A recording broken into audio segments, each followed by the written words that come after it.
So there's been this Invictus Games 2027 announcement because, as you know, it arrived on the same day as many papers were writing their headlines about Harry and Meghan, the usual gumph. But this is very big news and it's very important news. So essentially, Deloitte has joined Birmingham 2027 as an official partner. Now, this is not a new relationship because Deloitte has supported 5 previous editions of Invictus Games and more than a decade of involvement with the Invictus Games. So they are bringing their pro bono professional expertise across program leadership, governance and cybersecurity, and their people will volunteer and share skills directly with the teams building the games.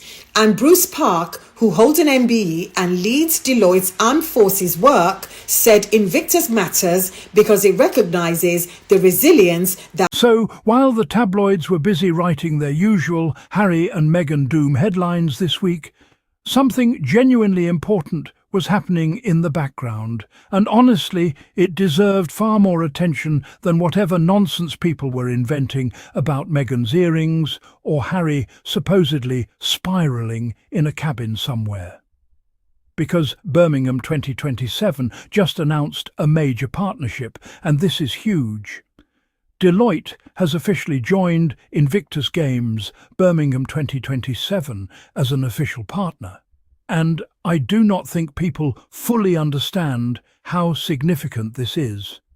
This is not some tiny local sponsor.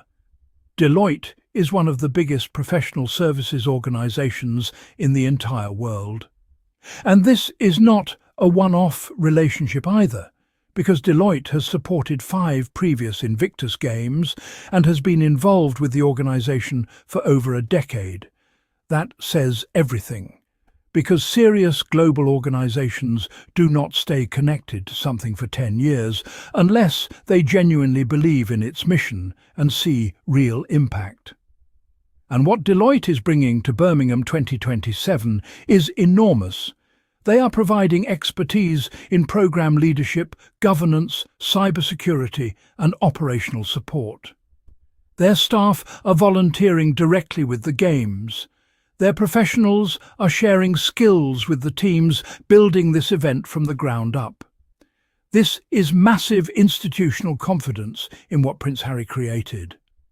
And honestly, when I read Bruce Park's statement from Deloitte, it really stood out to me. He said Invictus matters because it recognizes the resilience that wounded, injured and sick servicemen and women choose every day in pursuit of their recovery. Every day. That sentence really captures what Invictus is actually about. These veterans are not recovering only when cameras are present. They are not overcoming trauma only when the media is paying attention. They are doing the hard work every single day, quietly, painfully, and consistently.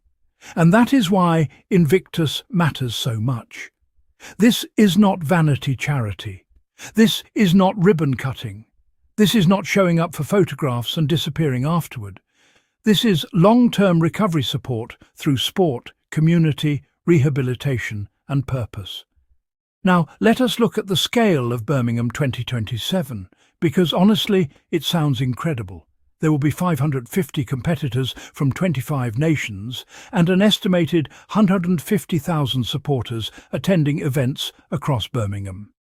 The NEC will act as a fully integrated site for ceremonies, sports, accommodation, conferences and festivals, so competitors and their families can focus entirely on recovery and connection. That is amazing.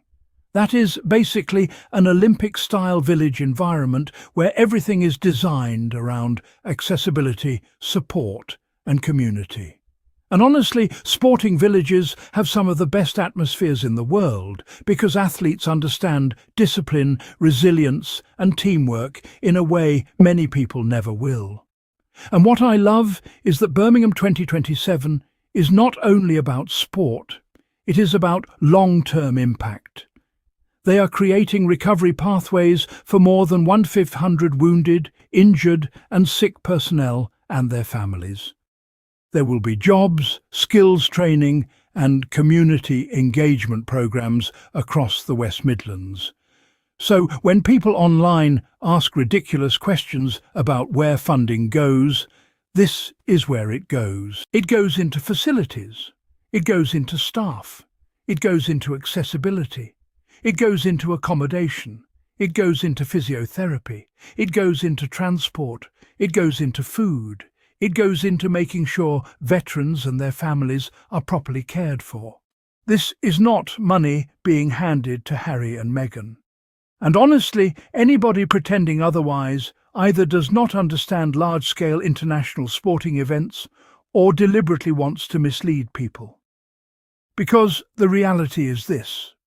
Prince Harry founded Invictus in 2014 when he was only 29 years old after serving 2 combat tours in Afghanistan and witnessing firsthand how difficult recovery could be for veterans returning home.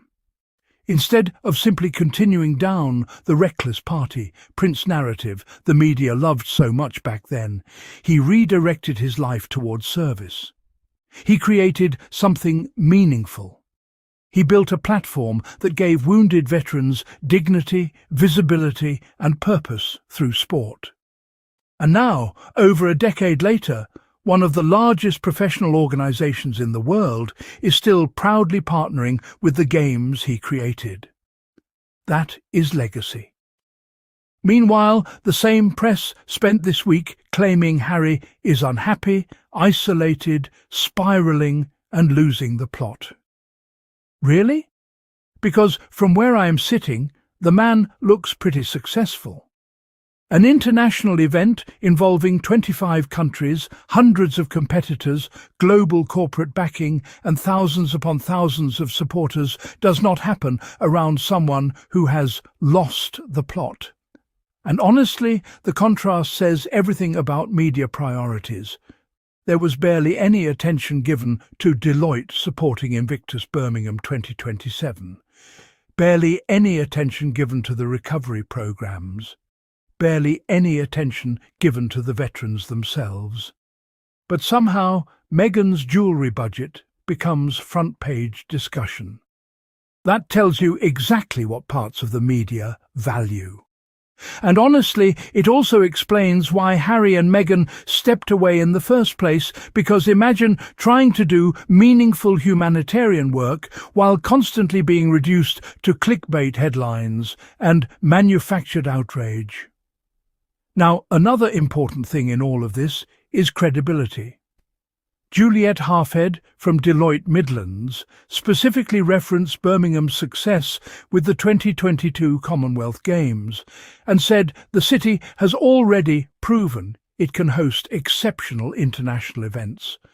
That matters because it shows serious institutional confidence in Birmingham 2027 succeeding at a very high level. Then you have Chris Connolly from Invictus Games, Birmingham, saying partnerships like Deloitte are essential to making an event of this scale possible. Exactly. This is collective effort. This is serious planning. This is global coordination. And all of it exists because one veteran prince looked at struggling servicemen and women and decided he wanted to help create something better. That is the story, not the endless noise, not the manufactured outrage, not the obsession over Meghan breathing, dressing, smiling or existing. The real story is that Prince Harry created something that continues changing lives more than a decade later, and the world's biggest organisations continue lining up to support it. That speaks louder than any tabloid headline ever could.